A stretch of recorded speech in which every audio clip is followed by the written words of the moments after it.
Audio 2 पुस्तक का नाम आरोग्यता का आधार शारीरिक श्रम।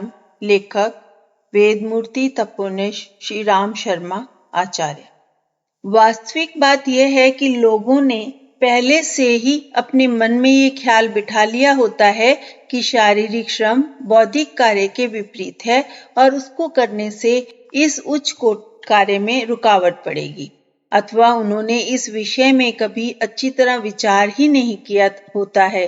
वे शारीरिक श्रम को हीनता की निगाह से देखते हैं और इसलिए बिना सोचे समझे ही उसे अपने कार्य में बाधक बतला देते हैं। बहुत से लोग इस संबंध में एक नए प्रकार का तर्क उपस्थित करते हैं। वे कहते हैं कि हमको जीवन निर्वाह के लिए दूसरों के जिस अनेक प्रकार के शारीरिक श्रम का उपयोग करना पड़ता है उसका परिमाण सब मिलाकर बहुत अधिक होता है।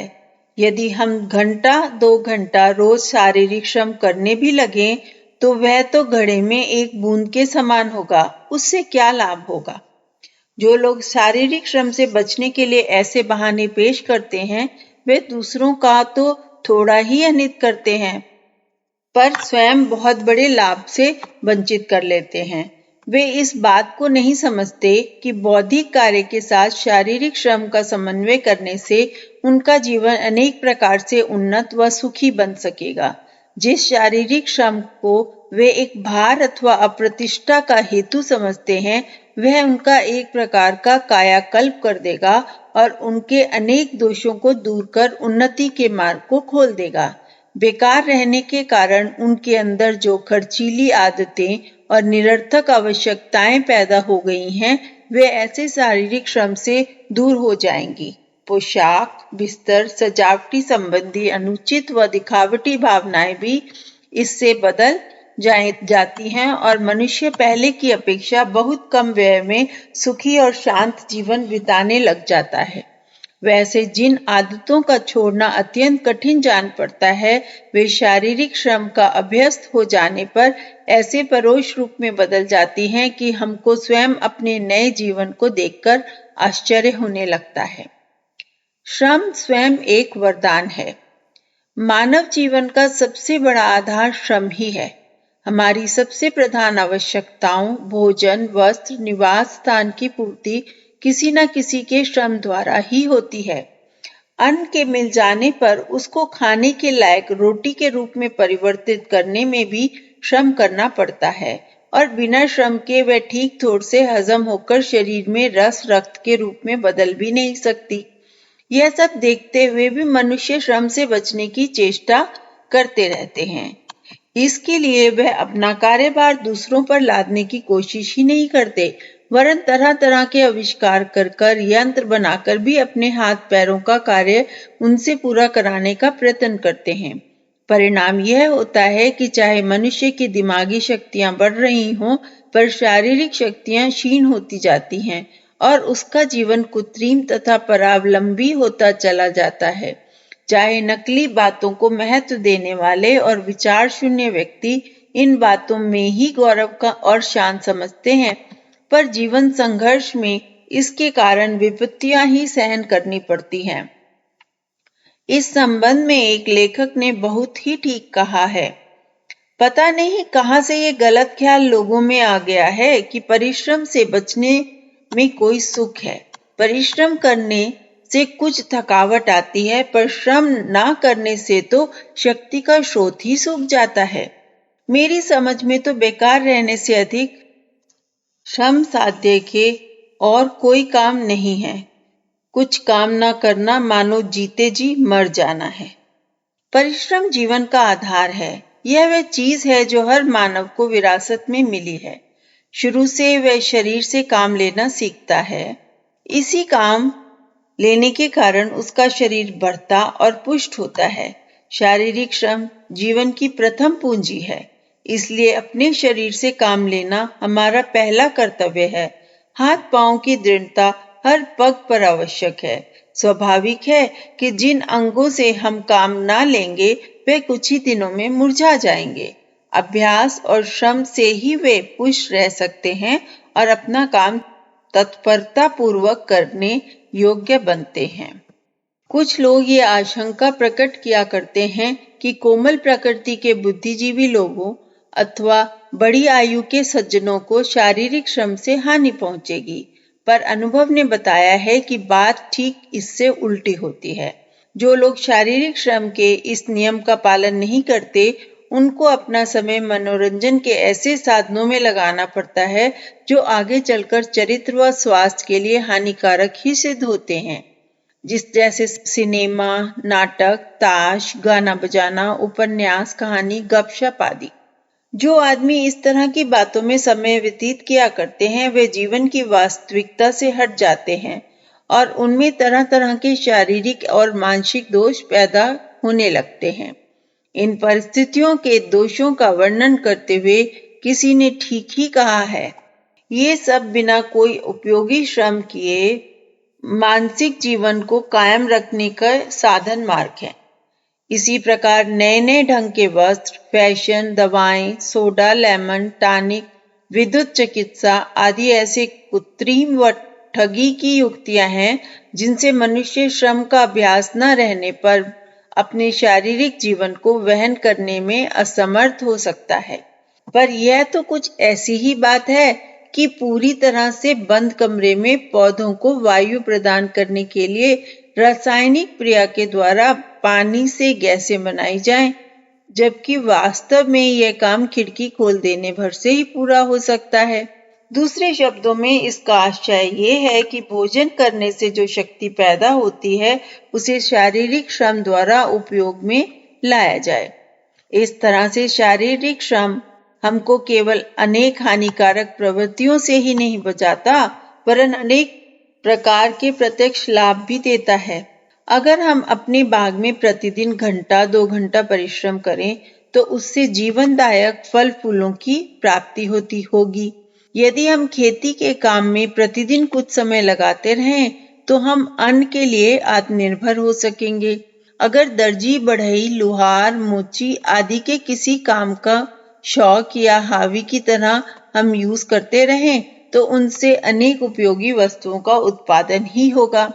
हम फिर इस बात को दोहराना चाहते हैं कि उच्च स्तर के बुद्धिजीवियों या कला कुशल लोगों के लिए यह आवश्यक नहीं है कि वे सामान्य किसान और मजदूरों की तरह पूरे 8 घंटे ये काम करते रहें।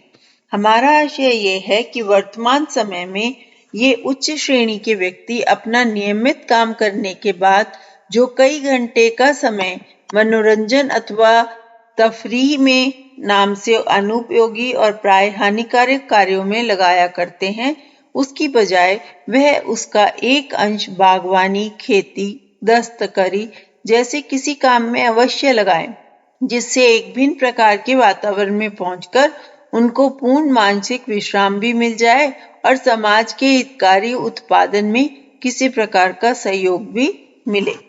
यह सिद्धांत सामान्य अथवा मध्य श्रेणी की बुद्धिजीवियों पर ही लागू नहीं होता, वरन बड़े से बड़े विद्वानों, कलाकारों तथा शासकों तक के लिए यह असंगित रूप से उपयोगी और कल्याणकारी है। संत विनोबा भावे ने तो जवाहरलाल नेहरू जैसे राजनीतिज्ञ को, जो सदैव राष्ट्रीय व अंतर्राष्ट्रीय विशाल समस्याओं के भार से दबे रहते हैं, यही सलाह दी थी कि वे प्रतिदिन सब काम छोड़कर 1-2 घंटा खेती का काम किया करें। जिस आदमी का जीवन इतना अधिक व्यस्त हो कि उसे प्राय 15 या इससे भी अधिक घंटे प्रतिदिन शासन कार्य में लगाने पड़े, उसके लिए खेती का कार्य करने की सम्मति देना कुछ आश्चर्यजनक जान पड़ेगा। जो लोग श्रम की महिमा से अनजान हैं, वे तो इसे एक काल्पनिक आदर्श ही बतलाएंगे, पर वास्तव में इसमें कोई अनहोनी सी बात नहीं है। इस प्रकार थोड़ी देर के लिए वातावरण के पूर्णतः बदल जाने पर इतना अधिक मानसिक विश्राम मिल जाता है और एक ऐसी ताजगी तथा उर्वरता प्राप्त हो जाती है जिससे 15 घंटे का काम 12 घंटे में पूरा होना संभव हो जाता है। जो लोग इस कार्य के लिए फुर्सत ना होने की बात करते हैं, उनको इस संबंध में बहुत कम विचार किया है। यदि वे अपनी दिनचर्या का अच्छी तरह निरीक्षण करें तो उन्हें ज्ञात होगा कि अब भी उनका कितना ही समय निरर्थक बातों में बीत जाता है। यदि आंतरिक इच्छा हो तो प्रत्येक मनुष्य किसी भी नए उद्देश्य की पूर्ति के लिए समय निकाल सकता है। ऐसे उद्योगशील व धैर्यवान व्यक्ति कठिन परिस्थितियों पर होने पर भी इस प्रकार के महान कार्य कर गए हैं जिनसे आज भी हम लाभान्वित हैं। इस प्रकार के कार्य का महत्व हृदयंगम करने के लिए किसी लेखक ने ये उद्गार सर्वथा सत्य है। काम चाहे कितना अच्छा हो, लक्ष्य चाहे कितना ही शुभ हो, निरंतर श्रम के बिना वह पूरा नहीं किया जा सकता। प्रत्येक महान कार्य के पीछे वर्षों के निरंतर श्रम का इतिहास छिपा हुआ है। पहाड़ों को काटकर बनाए गए रास्तों और हजारों मील लंबी रेलवे लाइनों पर चलते हुए क्या कभी सोचते हो कि उसके पीछे कितने मनुष्यों का श्रम और कितने हृदयों का योग है? संसार की सर्वश्रेष्ठ इमारतों को देखकर चकित होने वाला दर्शक कभी सोचता है कि उन्हें बनाने के लिए कितने श्रम और संलग्नता की आवश्यकता हुई होगी। दुर्गम स्थानों पर, ऊंची पर्वत चोटियों पर, सघन वनों के बीच सैकड़ों वर्ष पूर्व बने मंदिर, सरोवर, भवन आज भी हमें मुग्ध कर देते हैं। इन पर पहुंचने में हम हाँफ उठते हैं, कभी कभी थककर हार के किनारे बैठ भी जाते हैं। तब हमारा मन अतीत की ओर चला जाता है और पूछने लगता है, उस युग में जब आज के अनगणित यांत्रिक सुविधाएं भी नहीं थी, कैसे बनी होंगी ये चीजें? पहाड़ की चोटी पर ये बड़े बड़े पत्थर और मसाले कैसे पहुंचाए गए होंगे? हमको इसका ठीक उत्तर तो नहीं मिल पाता, परंतु इतना तो स्पष्ट है कि बगैर अध्यवसाय निरंतर श्रम से ही ये बन पाए होंगे। ईश्वरीय नियमों का पालन कीजिए। ईश्वर ने हमको यह अद्भुत मानव देह दी है और इसमें ऐसे अद्भुत अंग प्रत्यंग बनाए हैं जिनसे हम अत्यंत सूक्ष्म तथा पेचीदा कार्यों को भी करने में समर्थ हो सकते हैं। तो इसके संबंध में हमारा यह कर्तव्य है कि उन सभी अंगों से ठीक ठीक काम लें और उन्हें कार्यक्षम स्थिति में रखें। प्रकृति ने हमारी आंखों की रचना देखने के लिए, कानों को सुनने के लिए, नाक को सूंघने के लिए, जीहा को बोलने व रसवादन करने के लिए किया है। यदि हम इन कार्यों में निरंतर इन अंगों का उपयोग न करते हुए तो ये अवश्य ही निर्बल पड़ जाएंगे। इसी प्रकार मनुष्य को हाथ पांव श्रम करने के लिए दिए गए हैं। अगर इनको इस काम में न लगाया जाएगा तो ये भी बेकार हो जाएंगे। पर आज लाखों करोड़ों व्यक्ति ऐसे हैं जो हाथों से किसी प्रकार का उपयोगी श्रम नहीं करते और पैरों का काम प्राय सरवारियों से ही निकाल लिया करते हैं। इस प्रकार वे इन अंगों को ऐसा निकम्मा बना डालते हैं कि किसी आकस्मिक आवश्यकता के समय उनको या तो परोमुखापेक्षी बनना पड़ता है या कष्टों से पढ़कर विवशतापूर्वक कुपरिणामों को सहन करना होता है। यदि निष्पक्ष भाव से विचार किया जाए तो इस बात से कदापि इनकार नहीं कर सकते कि जो लोग शारीरिक श्रम से विमुख हो रहकर अपना समस्त समय कुर्सी या गद्दे तकियों पर गुजारा करते हैं और केवल विचार करने, आदेश देने या विज्ञान अथवा कला संबंधी बहुत हल्का कार्य करने में ही लगे रहते हैं, एक प्रकार से ईश्वर और प्रकृति के नियमों का उल्लंघन करते हैं। इसका आशय ये नहीं है कि हम उनके कार्य के महत्व को स्वीकार नहीं करते हैं। इसमें संदेह नहीं है कि अनेक वैज्ञानिकों, कलाकारों और साहित्यकों के परिश्रम से ही आज हम एक उत्कृष्ट मानव संस्कृति के दर्शन कर रहे हैं और अपने जीवन को उच्च बनाने में समर्थ हो रहे हैं। यदि व्यास की गीता की रचना न करते तो तुलसीदास ने रामायण न लिखी होती तो आज हमारा जीवन ना जाने कितना सूना होता। गीता के सच्चे आत्मदर्शन का ज्ञान पाकर हम जिस प्रकार कर्तव्य पालन में समर्थ होते हैं, रामायण को पढ़कर जिस तरह अपनी भावनाओं को उच्च बनाते हैं, उसका मूल्यांकन कर सकना साधारण बात नहीं है।